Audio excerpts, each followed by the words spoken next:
Welcome to the Lou&Sue podcast. Where we chat about life, love, and what we've learned. So grab your cutest mug and join us.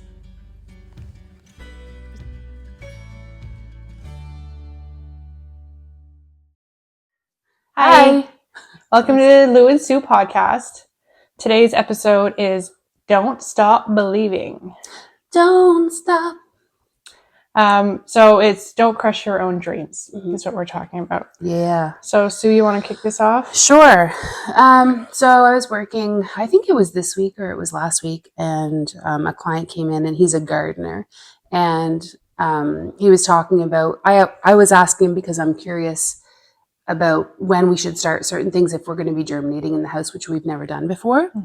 And so, I said to him something like, gardening is a great analogy for life, because if you don't start the seeds early enough or you don't do the preparation, you won't have your fruits and vegetables in the fall. And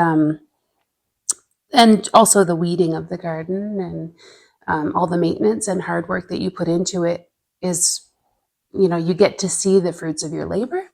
So that kind of all feeds into this week's episode about just, goal setting and what we've learned through the years about that, and failures as well, because you learn from those too. I think another great example of where we started all confident when we're babies is how do you think we took our first steps? We kept trying and we kept trying and we kept trying until we were able to do it. Yeah. We lose that. Yeah. We lose that. We fall down 3 times, we quit now. Yeah, but if we even get to that point. Yeah, exactly. But the persistence, we lose the persistence. Yeah. And the determination to keep going and keep going and keep going. We give up so quickly. And I think that has a lot to do with other people's opinions. Yes. And we focus way too much on that. Yeah. It also helps that I am currently reading the Let Them book by Mel Robbins. Yeah. I'm really hoping this is going to help with that whole issue, because we care so much. If we stopped caring, I am somebody who is determined.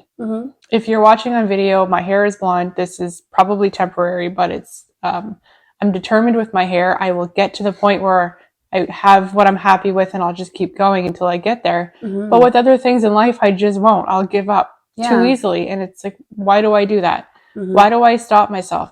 Same with while I'm doing my hair, I wasn't doing my workouts. And then, so that was Tuesday and Wednesday and Thursday. I'm like, I'm going to do it anyways. And I did just as much work to my hair Thursday while still having a workout in, and I felt better.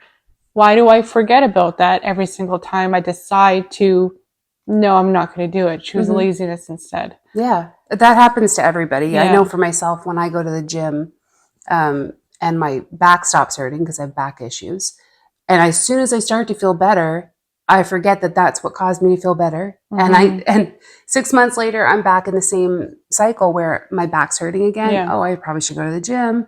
By the way, you had a happy accident though too in that, because you didn't intend to be blonde this time, but it turned out awesome. And you have to see it in person, but it's like an awesome blonde. Yeah. So check out our YouTube. Yeah. There you go. I was talking to my husband about this exact same thing too, because there was a time that I always have ideas, and that's part of ADD as well. You constantly are like the next thing, onto the next thing, onto the next thing, and maybe not doing a lot of follow through. But I came home one day and I was like, I have this great idea. I'm going to join this whatever weight loss thing, and we're going to change all of our eating habits. And he was silent. And when I was kind of like, what do you think? Were you going to say something? And he's like, no offense, but you have ideas all the time and you don't follow through. So forgive me for not getting all excited, but it's just another one of your many ideas. And at first I was really hurt by that, even though I know it's true. But then this week, my perspective on that, it shifted. I was like, yeah, okay, but here's the thing. I'm a dreamer. And so I might come up with 20 ideas of things I want to do, and maybe 3 stick. But if I wasn't a dreamer, I wouldn't come up with any ideas, and nothing would accomplish anything. Yeah. And we need the people in the world that are the dreamers, or nothing would, like Titanic would never have been built. I know it sank, but still, It wouldn't have been built in the first place. Yeah. You know, and I probably should have thought of a better example than Titanic, but planes. Yeah. How much faster do we get places? Because somebody took a risk of us going up into the air that we're not really which still supposed to this day makes no sense to me. No. I don't like being on them. But how much faster we can actually go to these different continents. Definitely a means where we wouldn't be able to. I mean, we could, but we'd be like on boats and it would take forever. Mm-hmm. Yeah. And we'd get scurvy. Yeah, well, there's that too. So I think it's important to dream. The thing that I've learned, in the last, I feel like it's an evolution of learning. Like, it's not like I woke up and I get it now, but the stacking of habits, you've read it too, I think, or you're going to read it, Atomic Habits. Yeah, I'm halfway through. You're halfway through. Yeah. It's written by James Clear, and it's if you type in Google, like, top 10 most influential books, it's always there. It's always there. It's 100% worth reading. If you haven't read it, I would order it and read it. But yeah, the thing that I took away from that book, that of all of the things, was the habit stacking. So, when I wake up in the morning, the first thing I do is I go shower. Then I have a coffee. Mm-hmm. Then I get back into my bed and I do my Bible reading and my devotional time, kind of get my head grounded. And this is before anybody in the house wakes up.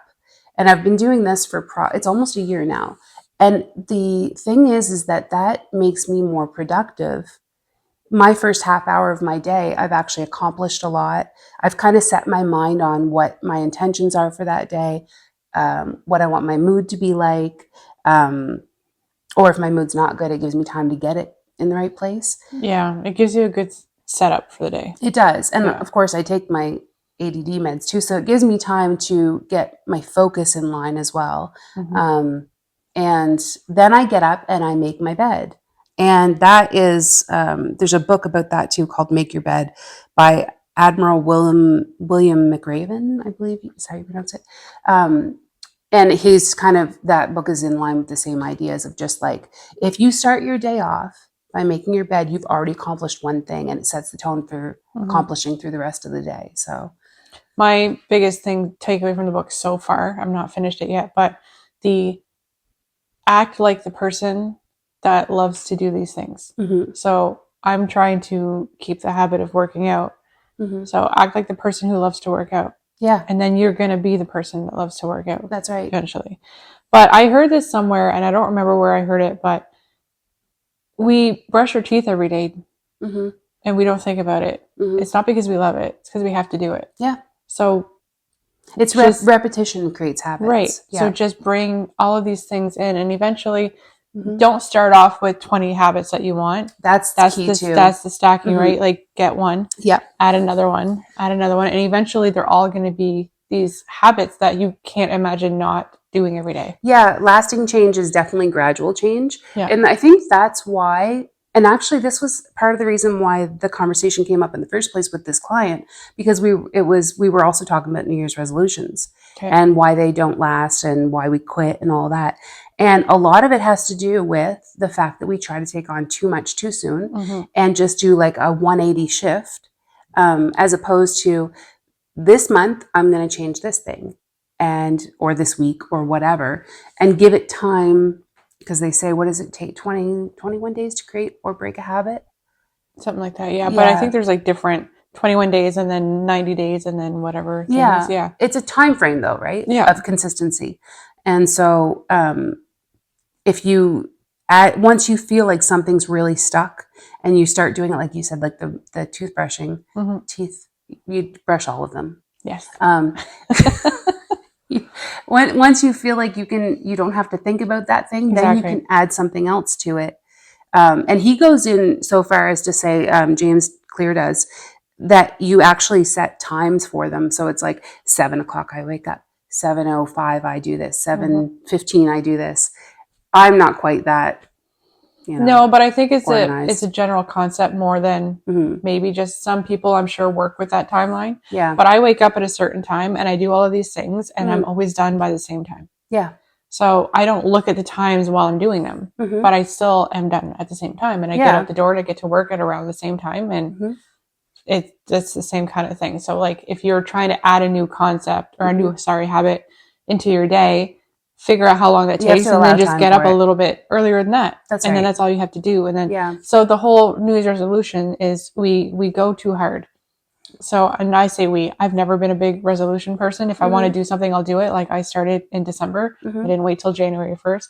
But the point is that you have to start with small, sustainable goals. Yeah. And if you have a big goal, put that one in the future. And then how do you get to that point? Yeah. And focus on that. Because if you focus on ahead too far, that's why it feels overwhelming. They fall off. Yeah. Because you're too far away. You're not seeing anything immediate. And then it's like, okay, well, this isn't working. Why do I bother? And in Alan Carr's book, How to Quit Smoking the Easy Way, he talks about how you shouldn't pick a date like New Year's or your birthday because it puts some kind of significance to it.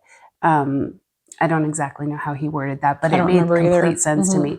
So, and it's same ideas like starting a diet on a Monday or, you know, like there's no time like the present. Anne Frank said, how wonderful is it that we don't have to wait another moment to change the world or to change who we are. And I thought that's, especially for a girl who didn't live for very many years, like she made such an impact. So why are we limiting ourselves? It also creates so much anxiety in front of it. If you're like, I'm going to start Monday. Pressure. So Friday night, you're like, all weekend, you're like, okay, I got to get all of these, whatever. I don't know if you're trying to eat better. I'm going to eat all this junk food now. Yeah, but then you're physically going to feel like crap. Yeah. And then you're going to start Monday, you're going to be like, oh, I don't want to do this. Yeah. If you want to start, just start. Yeah. And that's kind of. And it makes it feel like you're sacrificing something as opposed to gaining something. Yeah. And I think that mental shift is the perspective change we need too, because I remember you saying to me when we were talking about working out, and you said, what did you say? It was like, you have to look at it like it's a recharge for you, as opposed to. I was like, what did I say? I can't remember. I don't remember being that smart.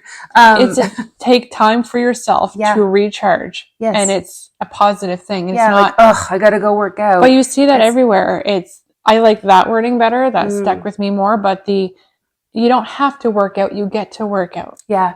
And it's not all about punishment for being overweight. Yeah. It's rewarding and celebrating what my body can do. Yeah.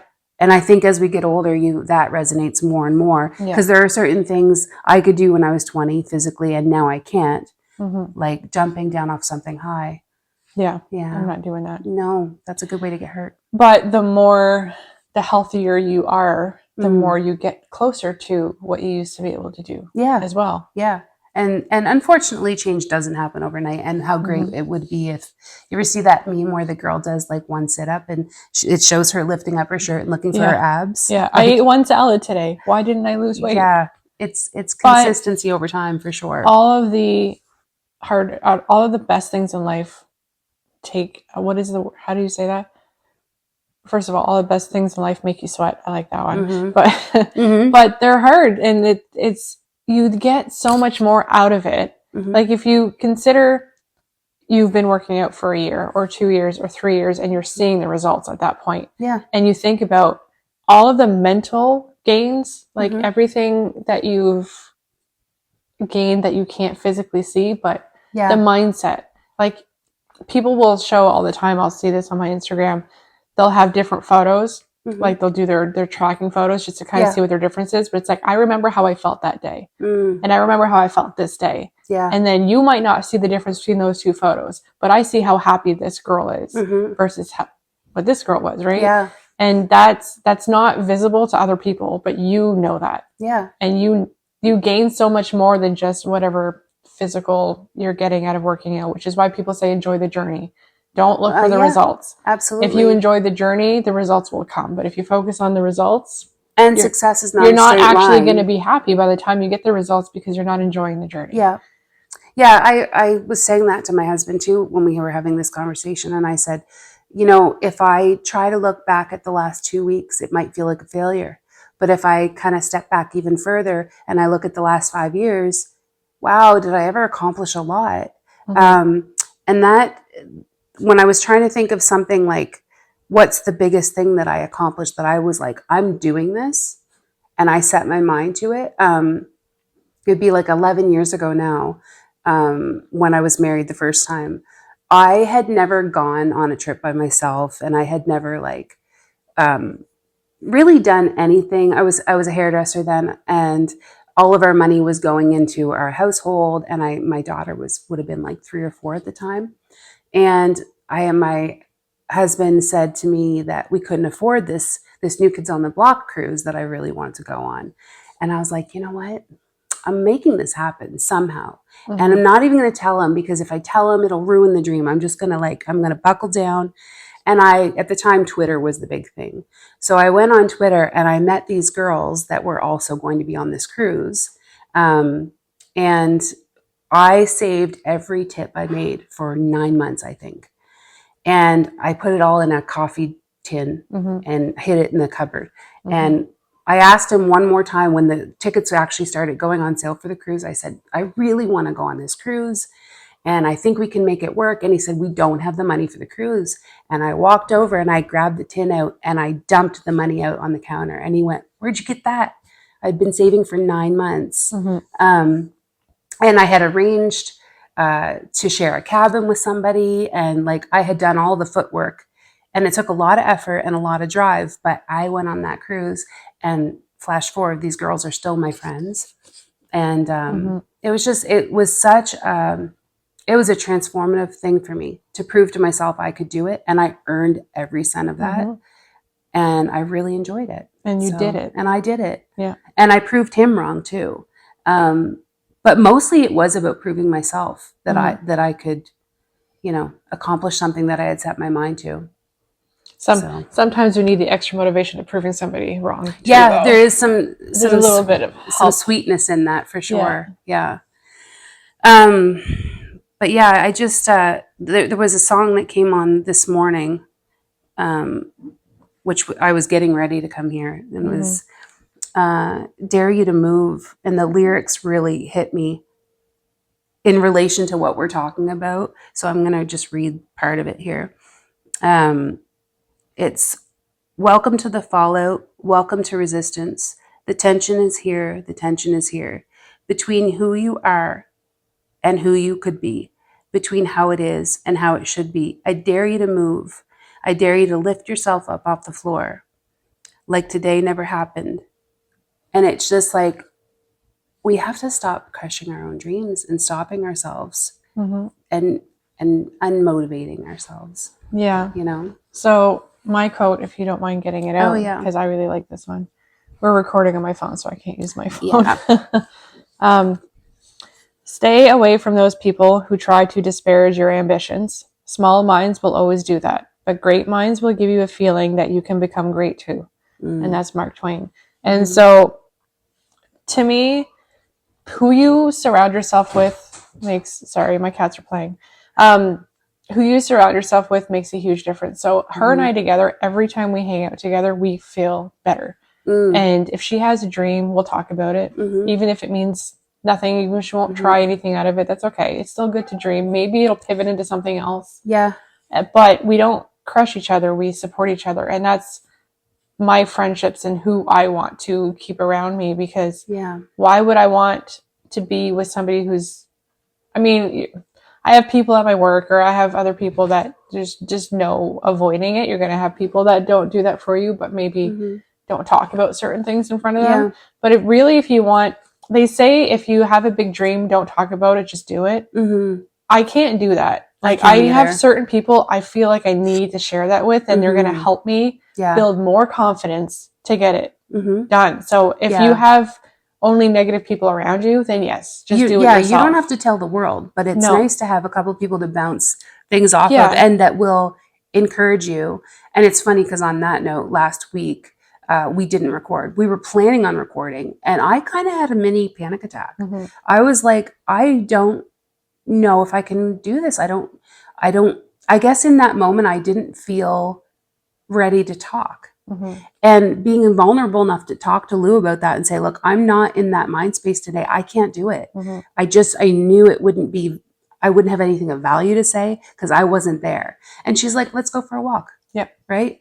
We'll still get together and we'll hang out, and we need that time to just be friends too. And we still talked the whole time. We did. That's how this whole thing started. We should have just brought the camera with us and recorded the walk.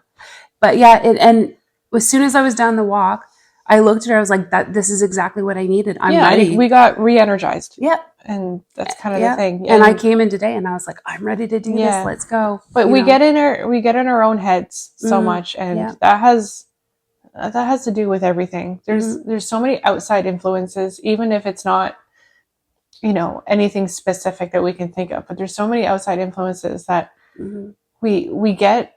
Like, you were overanalyzing everything, and you were just so like, well, what about this and what about that and what about well, and I do it too, but we had to bring it back to the basic of, this is how it started. We go for a walk, this is how we chat, and then go back to the basics. The what ifs can kill your dreams for sure. It can, yeah. But what if it does, what if we fail? But what if we don't? But what if we don't? What if we succeed? Yeah. So I think the whole thing is, so I'm gonna like analogy this. That was kind of weird. But I'm gonna compare this to, that's the word I should have used. You'll have healthier options to certain foods, right? Yeah. Well, if you also have healthier options to certain thoughts. Yeah. If you wonder, what if I fail? How do I change this to a positive? What if I succeed? And just try to do those little mind shifts. That's really that's going to take a lot of practice, but the more you practice it, like anything else, the easier it's going to be. Yeah. And then it's going to get to a point where you're not even thinking about it. You're automatically just thinking positive thoughts. That's really good. And that's something that I really should start working on, because I feel like that would make a huge difference. And I try to do that, but I've never really kind of put it into something tangible, like something specific like that. Yeah. But yeah, like, switch your perspective a little bit. Just change it into, well, I'm thinking this right now. I recognize that this is a negative thought. How do I turn this into something positive? Okay, well, let's play off of that now. Yeah. And it's so hard in the moment, but it's doable. And again, just like creating habit or flexing a muscle, the more you do that, the easier it's going to be, and your mind's going to directly go there. Positivity is one of those things that the more you practice it, the more that's the first thing you hear, as opposed to the negative. So that's really good. Yeah.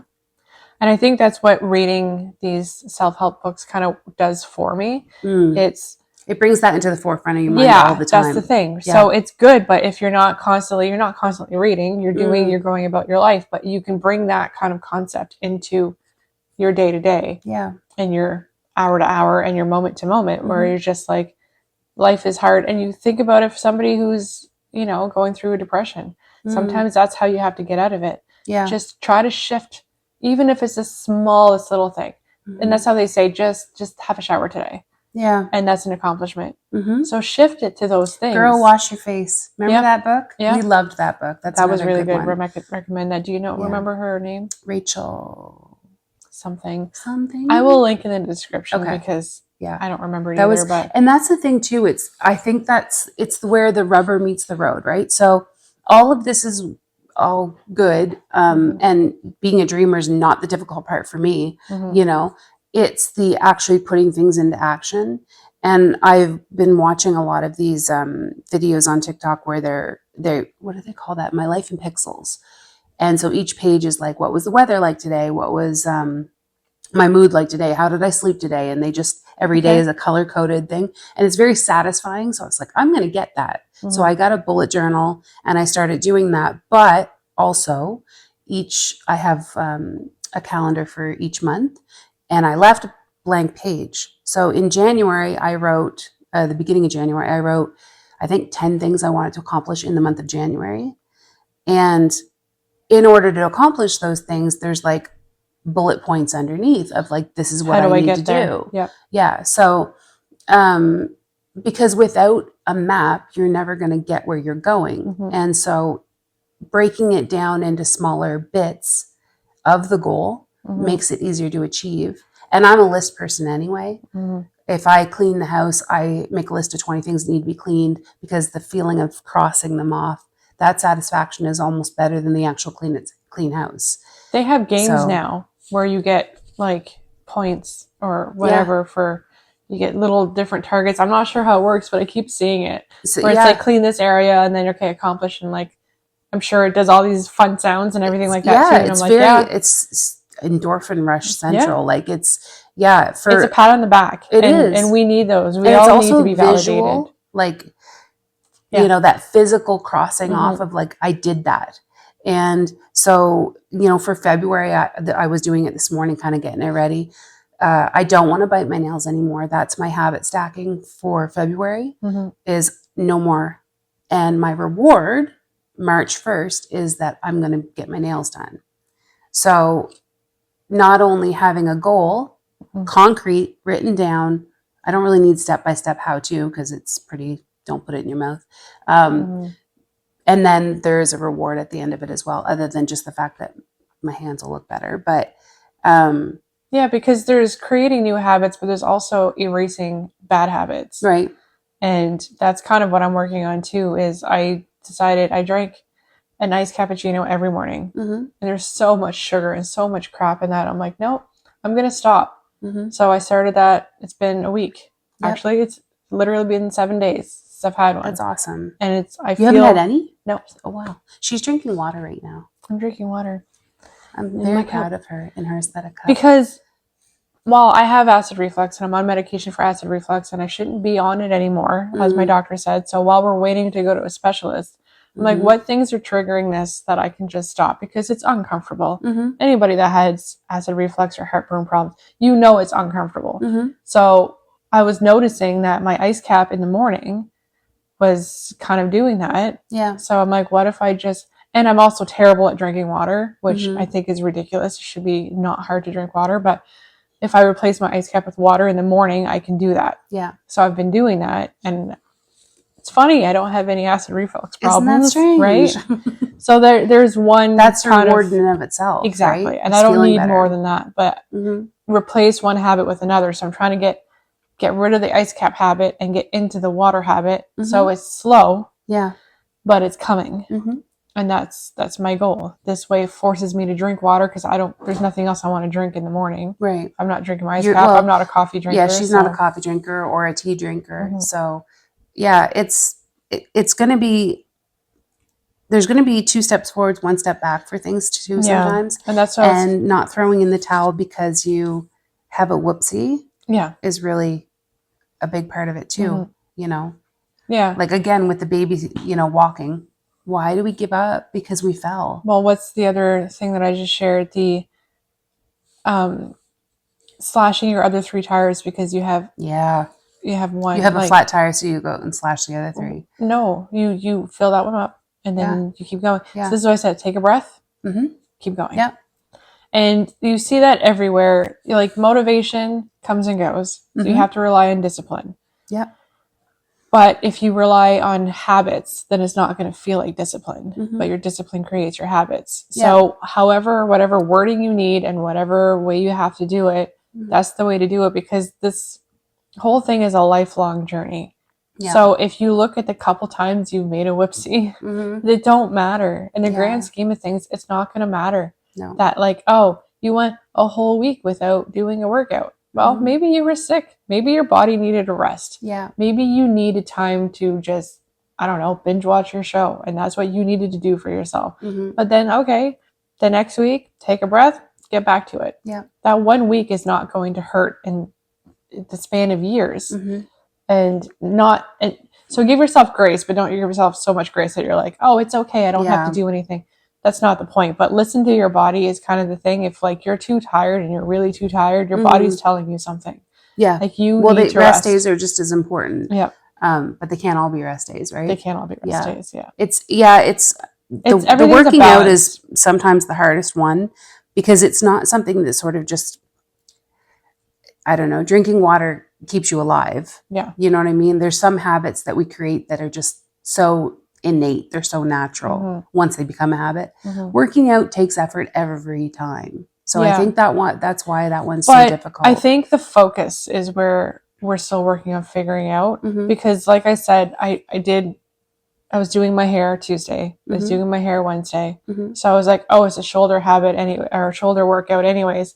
But no, I still did a workout Thursday and I felt better Yeah. because I did it. So why I need to focus on that. Is not feeling good enough reward for us. But the other thing too is you not having shoulder or back pain because you've been working out consistently. Mm-hmm. Why is that not a good enough reward? How do we forget? Not that it's not a good enough reward, but how do we forget what that feels like? Yeah. Why does that go out the window? I don't know, because it's kind of like, for me, I milk products don't agree with me, but I love cheese. I do. So every once in a while I go have some, and then I'm like, oh, well, I'm going to suffer the consequences. So I don't know why. This is why I stopped doing this. Yeah. Like, I don't know why feeling good isn't enough of a deterrent.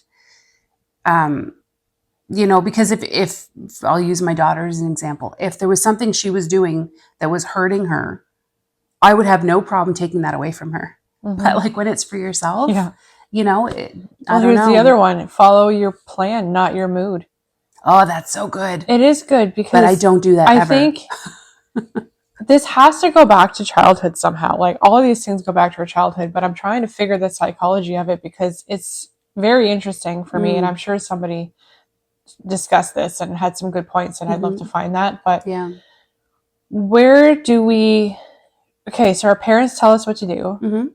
We had this conversation at my work yesterday when we were trying to figure out what we wanted to eat for supper. We do that a lot. We talk about food a lot at work, and then we get more hungry and it makes it worse. Yeah. But our parents, we have different households, right? Different things. So it's like, well, you eat this or you eat nothing. Or imagine the people in different countries that don't have food. They would love to do. So we hear these things. I mean, I don't remember my mom ever telling me something like that, but I ate what was on my plate kind of thing. Or the clean your plate thing. Well, I'm full, but clean your plate. Yeah. Like, do you have to clean your plate? We have different things that we go through when we're children. So then when we're adults and we can make our own decisions and we can go based on our moods, we go all out and kind of go a little too extreme. But then at what point do we come back and be like, oh, there's a reason why this was good? It's just like, when I was a kid, I hated nap time. Now it's my favorite thing to do. That's all I want to do. I don't want to go to bed at... What do you mean I got to go to bed at 9 o'clock? I get to go to bed at 9 o'clock? I get to go to bed at 9 o'clock? It's one of those things where there's so much psychology there. And that's something that would be really interesting to look into. Why? Why do we so easily forget the benefits of how we feel when we've eaten healthy? Yeah. Like that was another thing that I saw that stuck to me. When I eat like crap, I feel like crap. That's so simplified. Junk out. Yeah, it's so simplified. And it's like, but I want to feel better. But well, why do I go to McDonald's? I'm not going to feel good after eating that. We were told that as kids, though. You are what you eat kind of thing, But so it didn't click. I didn't care about it before because I wasn't the one in charge of my own meals. Well, it'll be interesting to see if that changes with the generations too, though, because, I mean, my generation, or at least in my family, eating at McDonald's was something that might have been once a year. That was a treat, for sure. In my daughter's generation, we live in a town where there is a McDonald's right down the street, and it's so accessible and that it's not really a treat. In fact, we don't ever go there. It's kind of gross. It doesn't fill you up. People say you don't buy McDonald's, you rent it.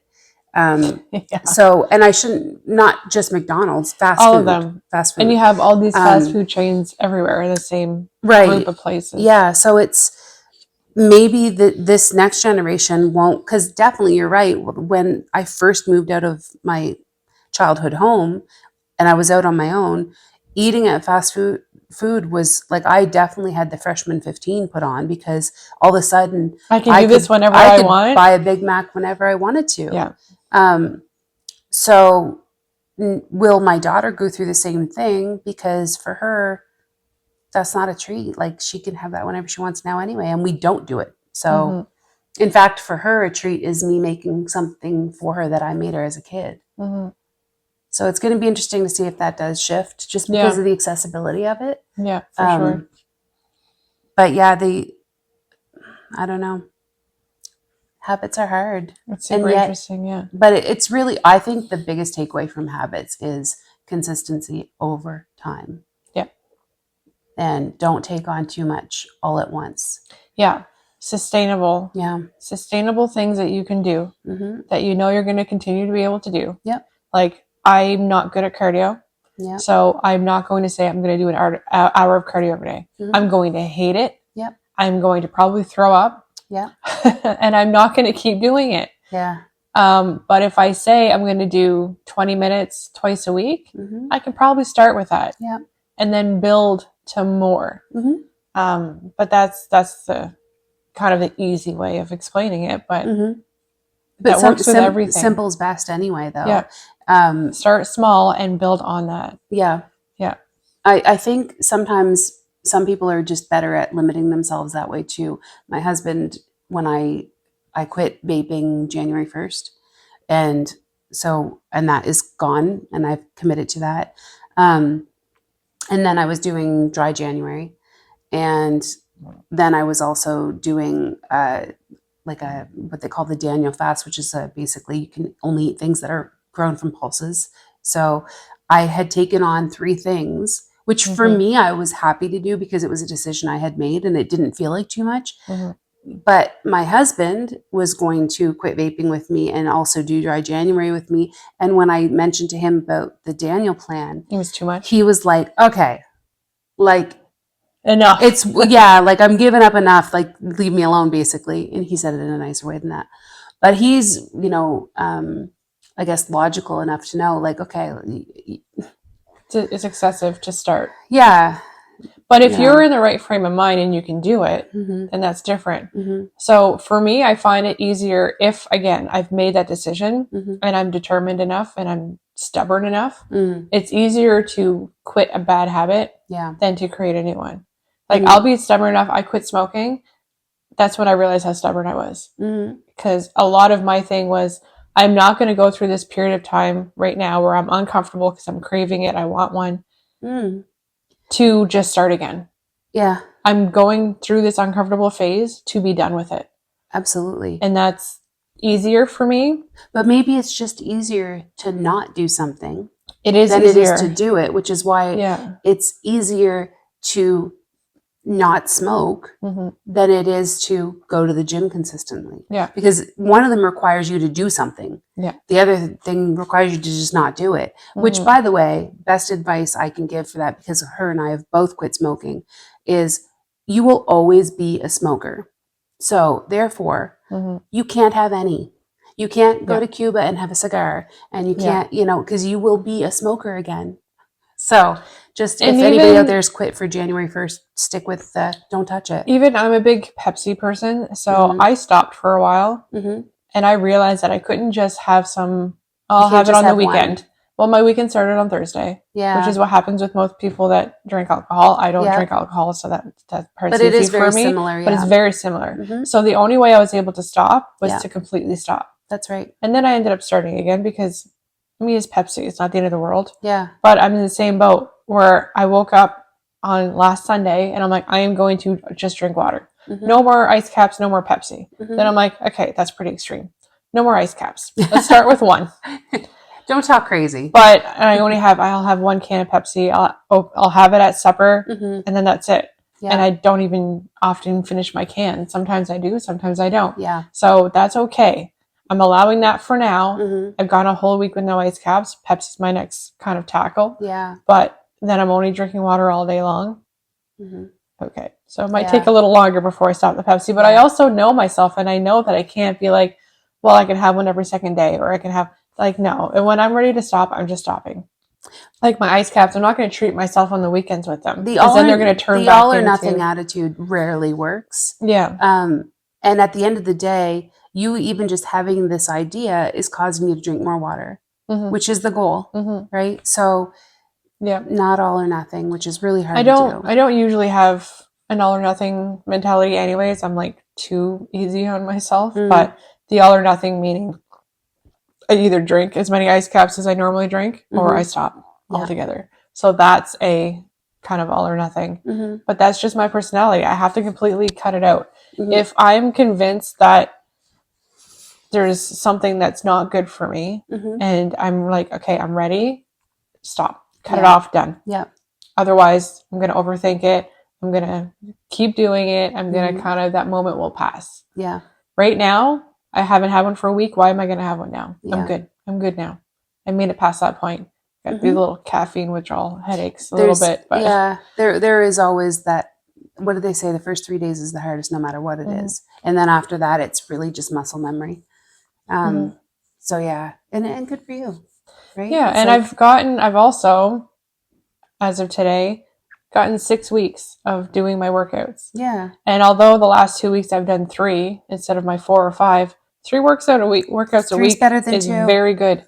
Like, No, but it's still also very good. And that's kind of what most people would recommend, especially for beginners. Do 2 or 3 a week. Yeah. And if you can do that, then like at least find other movements and other things that you can do as well. But I still did 3 good workouts each week. Yeah. I'm very proud of myself. And that's what I'm choosing to focus on. Yeah. That instead of feeling bad that I didn't, feel good about the fact I still did my 3. Yeah. Because Saturday I did my workout. We went for an hour walk on top of that. Yeah.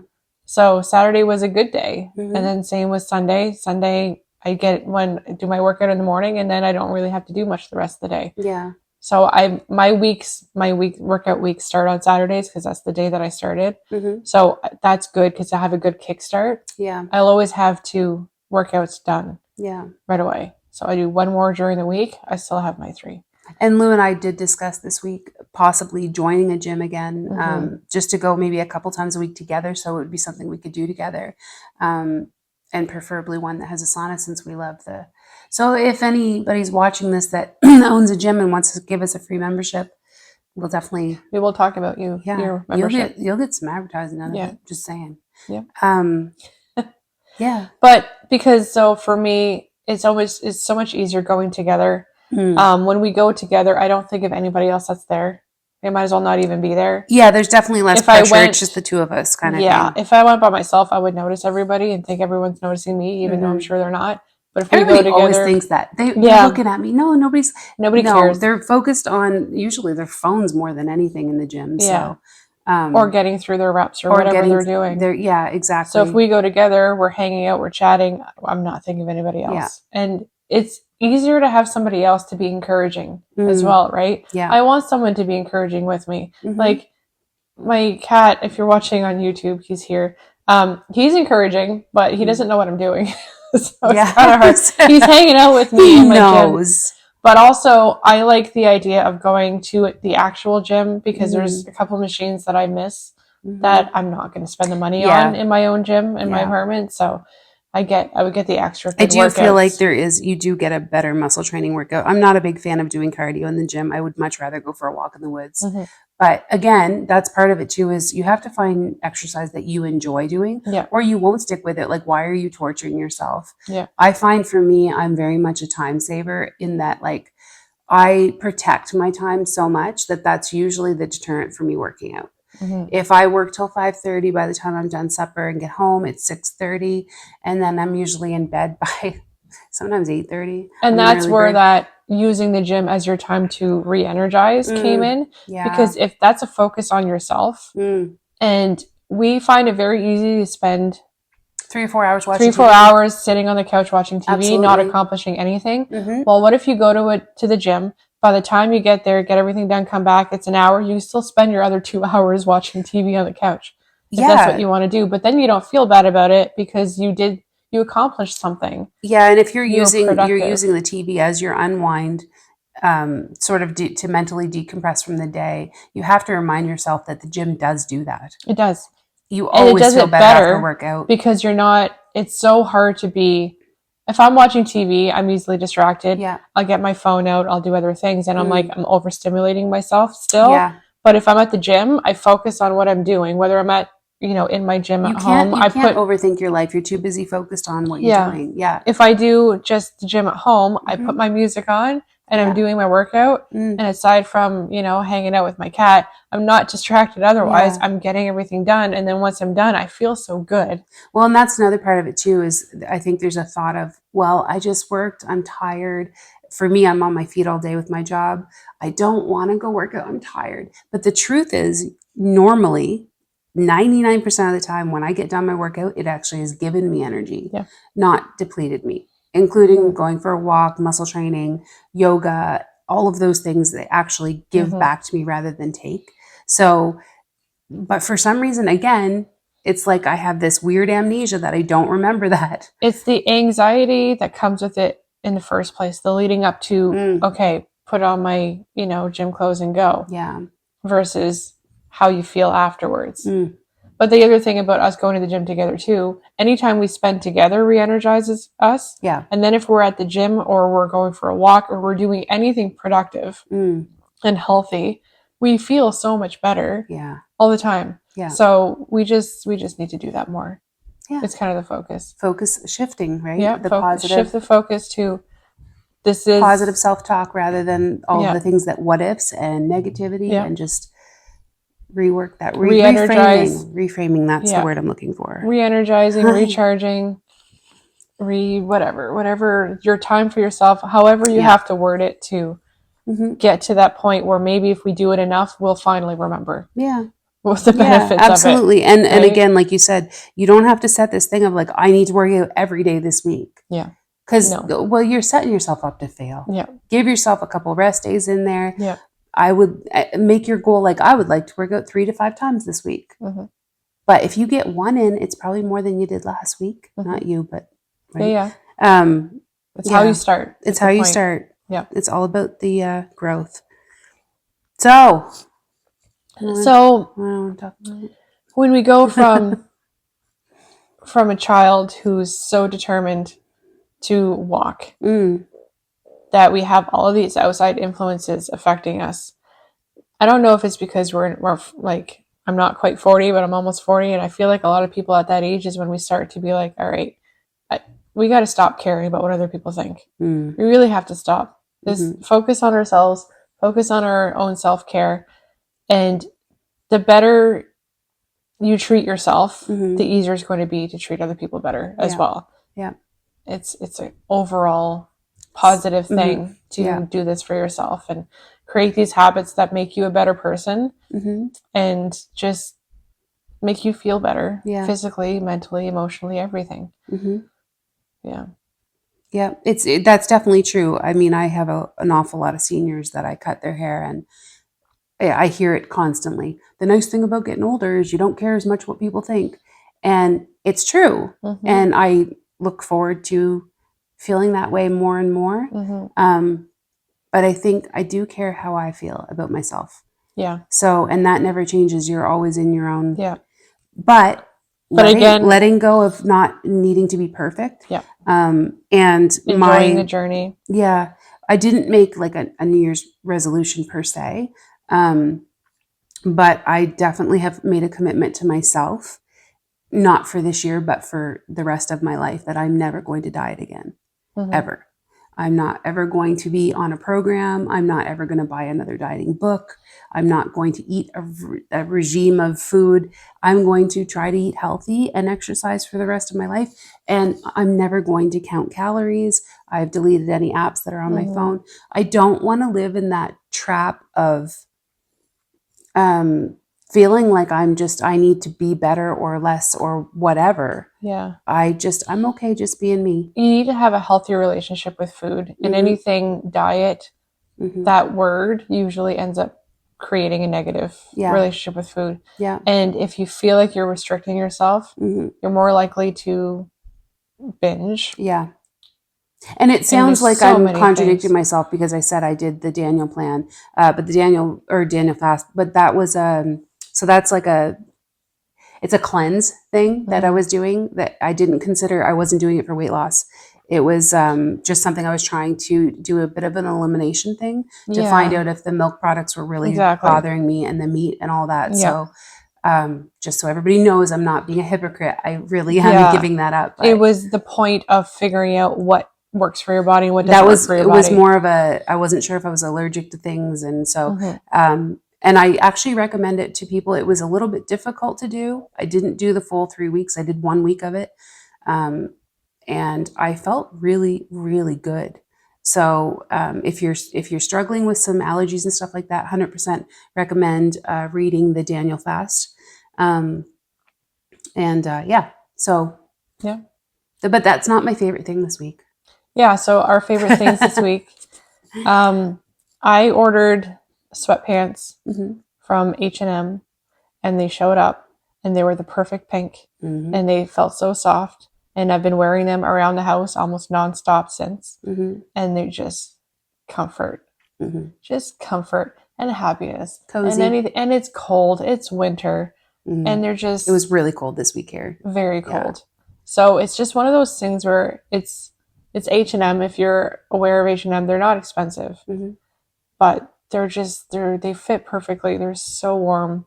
And they're perfect pink, which makes a big difference. And it's just something so simple. Yeah. Makes me so happy. I was so happy when they showed up. I'm so happy when I have them clean and I can put them on again. Did you order yourself a second pair? I ordered a gray pair. Okay, I was going to say, you need to get another pair then, obviously. Oh, yeah. It's like, I'm that person that if I find something I love, I'll buy it every color. But I bought 2 pairs of pink sweatpants. One was like the tight at the ankle, and the other one was loose. Okay. So I have 2 pairs. Yeah. So then now I got another gray pair that's the tight at the ankles because I like that one better, turns out. Yeah. I've never been a sweatpants person. Oh, my lounging around, and even all day, I wear leggings all the time.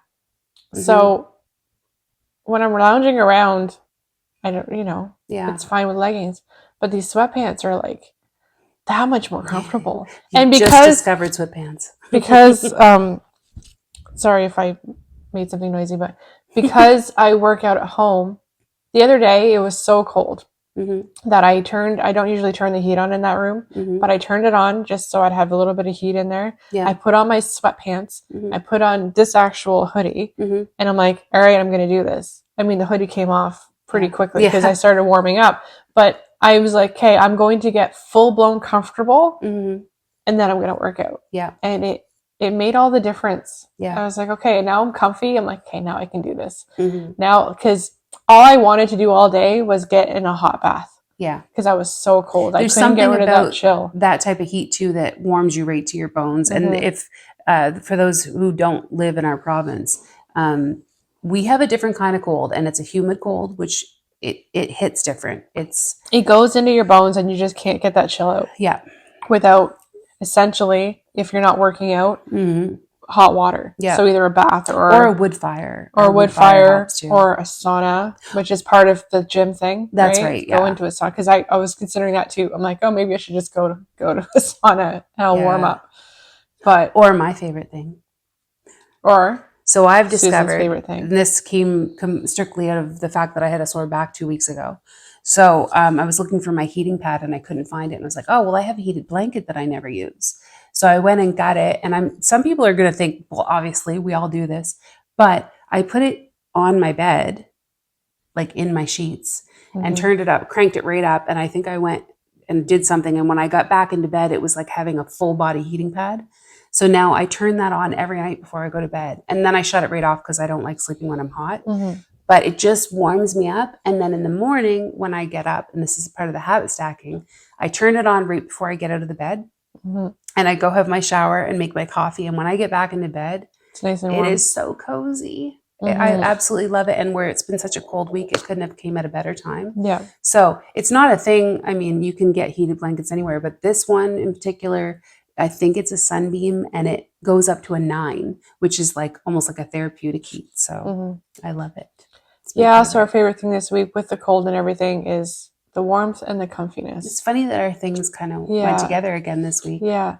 I'm all about comfiness. I always have a blanket. I don't care if it's the middle of summer. Yeah. I always have a throw blanket on my couch that I always have on me. Yeah. If it's too hot, I'll stick a foot out, but I still have it on because it's a comfort thing, right? Yeah. And I have no problem developing those comfort things. So the sweatpants and the blankets and the heating. Maybe that goes along with being older too. We just anything that brings us comfort we look for now. Stop caring what other people think and focus on your comfort. But I will not be wearing pajama pants to the grocery store. No, that's still a no. That's yeah. This is for around the house. Yeah, comfort around the house. That's right. Right. And on another note, I wear my sweatpants while I'm lounging. I've put them on my bed, and my cats sleep on my sweatpants when they're on my bed. Oh, they love them too. Yeah, well, it smells like me. It's got my warmth or something. I don't know what it is, but I'll take it. It's so cute. Aww. Yeah. So that was That's today's it. episode. Yeah.